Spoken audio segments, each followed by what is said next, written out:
Olá pessoal, tudo bem com vocês? Nesta nossa aula vamos trabalhar aqui um assunto bem interessante onde ele nos fala sobre o termo geral da PG. Quando a gente fala em PG é a progressão geométrica. Para que a gente possa entender o termo geral, eu tenho que analisar todos os termos pertencentes a PG. Vamos aqui a eles. Imaginemos então que eu tenho a seguinte sequência: 2, 6, 18, 54 e aí vai para o infinito. O que acontece? Repare que esses valores vão aumentando o seu valor numérico. Isso quer dizer então que a minha PG é uma PG crescente. Além disso, esse aumento ele se dá sempre na mesma proporção. Que proporção é essa? Bem, quando a gente passa de 2 para 6, eu estou multiplicando o termo anterior por 3. Logo então, 2 vezes 3 é 6. A mesma multiplicação eu vou realizar do segundo para o terceiro termo. Então, 6 vezes 3 é igual a 18. 18 para 54, eu multiplico o 18 por 3 também. Então, a gente consegue reparar aqui o seguinte, que esse aumento ele depende sempre da multiplicação por 3. E essa multiplicação por 3 é justamente a razão da nossa PG, onde na PG a razão é chamada de Q. Então, aqui nesse caso, o nosso Q é igual a 3. Reparem que nós temos, nessa sequência, ela finalizando com as reticências, ou seja, finalizando com os 3 pontos. O que acontece aqui nesse caso? Então, nesse exemplo, quer dizer que nós temos uma PG infinita. Eu posso ter também a mesma razão numa PG infinita com toda certeza, tá? Só que na PG finita, logicamente, por ser finita, a gente sabe onde ela começa e onde ela termina. A fórmula que define, na verdade, o termo geral da PG, opa, calma lá, mas o que é o termo geral? O termo geral é o ato de você conseguir determinar qualquer termo dentro da PG em ordem. Por exemplo, eu tenho uma PG infinita, mas eu quero saber dessa PG quem é o 28º termo. Como é que a gente faz isso? Utilizando a fórmula do termo geral. Então, a fórmula diz o seguinte, que AN é igual a A1 vezes a razão elevada a N menos 1. Atenção, pessoal, vamos reparar algo bem importante aqui.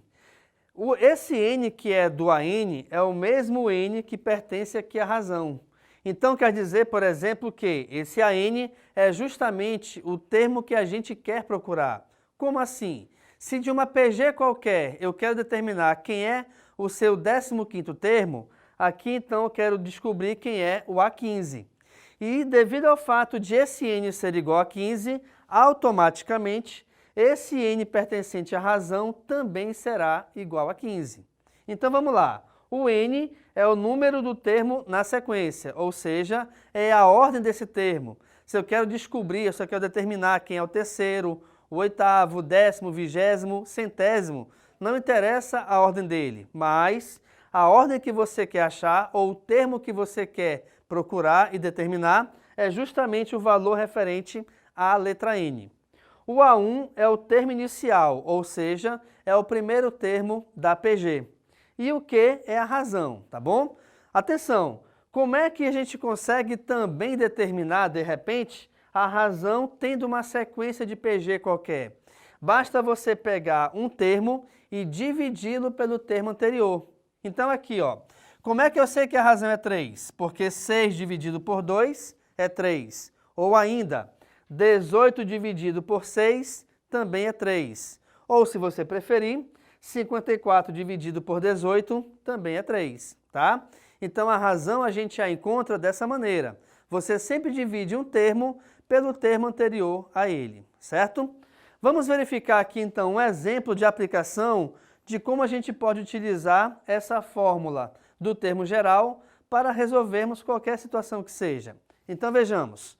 Qual é o 10º termo da PG? 1, 3, 9, 27 e assim seguindo. Bem, dessa PG aqui então, dessa sequência que representa uma PG na verdade, eu consigo identificar algumas coisas. Primeira delas é que o primeiro termo é igual a 1. Segunda delas é a nossa razão, onde essa razão ela vale 3. Por que vale 3? Vamos lá.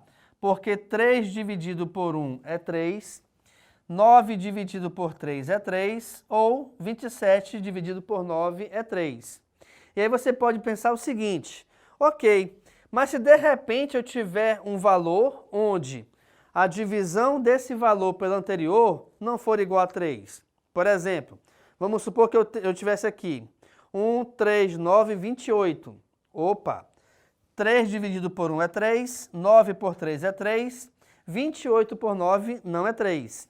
Bem, já que 28 dividido por 9 não é 3, o que acontece? Acontece que essa sequência ela não representa uma PG.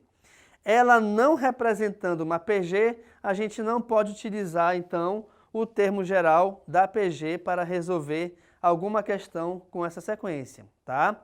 Então, é importante que você sempre repare isso. E outro detalhe também bem legal é o seguinte, devido ao fato de essa PG aqui ela ser infinita, ou seja, ela termina aqui com as reticências, isso quer dizer que a razão ela vai sempre seguindo com os próximos números, embora não estejamos aqui vendo eles. Então quer dizer que após o 27 seria um número que é a multiplicação de 27 por 3. Depois é vezes 3, vezes 3. Então a razão ela vai sempre repetindo devido justamente à existência das reticências aqui, certo? Mas vamos lá para a questão, voltar aqui. Qual é o 10º termo da PG 13927? Então aqui nós temos apenas 4 termos visíveis. Tá? Então eu tenho o primeiro, o segundo, o terceiro, o quarto. Eu quero saber quem é o 10º. Então vamos lá. Se eu quero saber quem é o 10º termo, eu vou utilizar a fórmula do termo geral, onde nós temos que a n é igual a A1 vezes Q elevado a n menos 1. De acordo com a questão, se eu quero determinar quem é o 10º termo, então eu vou achar aqui o A10. E aí, o primeiro termo é o número 1, que é justamente o termo inicial dessa sequência, que é uma PG, vezes a razão que equivale a 3 elevado a 10 menos 1. Por que eu estou elevando a 10 menos 1? Porque esse 10 é justamente o 10º termo que a gente quer achar. E por que subtrai de 1? Porque essa subtração de 1, ela vem aqui da fórmula do termo geral, tá bom? Então vamos lá. O A10, ou o 10º termo, é igual a 1 que multiplica 3 elevado a 9. Por que 3 elevado a 9? Que é justamente a subtração de 10 menos 1. 10 menos 1, obviamente, é 9, tá? E aí esse resultado, ou seja, o 10º termo dessa sequência equivale a 19.683. Professor, como é que a gente achou esse resultado? Repare aqui o seguinte, quando você multiplica 1 por qualquer valor, seja ele numérico ou algébrico, ou seja ele um número ou uma letra, o resultado sempre será esse valor. Quer dizer então que 1 vezes 7 é 7, 1 vezes 1000 é 1000, 1 vezes A é A e assim seguindo, certo? Se eu tenho aqui então 1 vezes 3 elevado a 9, o resultado será 3 elevado a 9. E como é que a gente resolve 3 elevado a 9, ou a nona potência?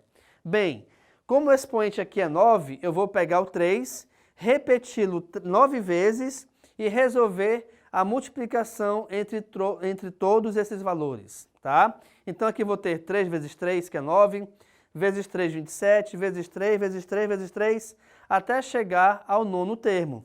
E essa multiplicação nos dá como resultado justamente 19.683. E aí você consegue reparar com isso a facilidade em determinar aqui qualquer termo da sequência. Até porque, imagina, você ter que ir multiplicando cada termo até chegar ao 10º. Bem, se você analisar a grosso modo, achar o 10º termo aqui não é tão complicado você ir resolvendo cada multiplicação individualmente. Mas vamos supor que eu tivesse que determinar o 30º termo. Já pensou você realizar 30 multiplicações? Para quê, né? Então, nessa aula, nós analisamos aqui, estudamos sobre o termo geral da PG, onde a PG é essa sequência que depende da multiplicação e o termo geral é justamente a fórmula que vai nos ajudar e nos auxiliar a encontrarmos qualquer termo de qualquer PG, seja ela uma PG finita ou seja ela uma PG infinita. E além disso, te mostrei aqui também, dentro da aula, como que a gente pode utilizar a fórmula do termo geral para resolvermos uma questão. Sendo assim, fique à vontade para tirar foto do quadro. Muito obrigado pela atenção e tchau!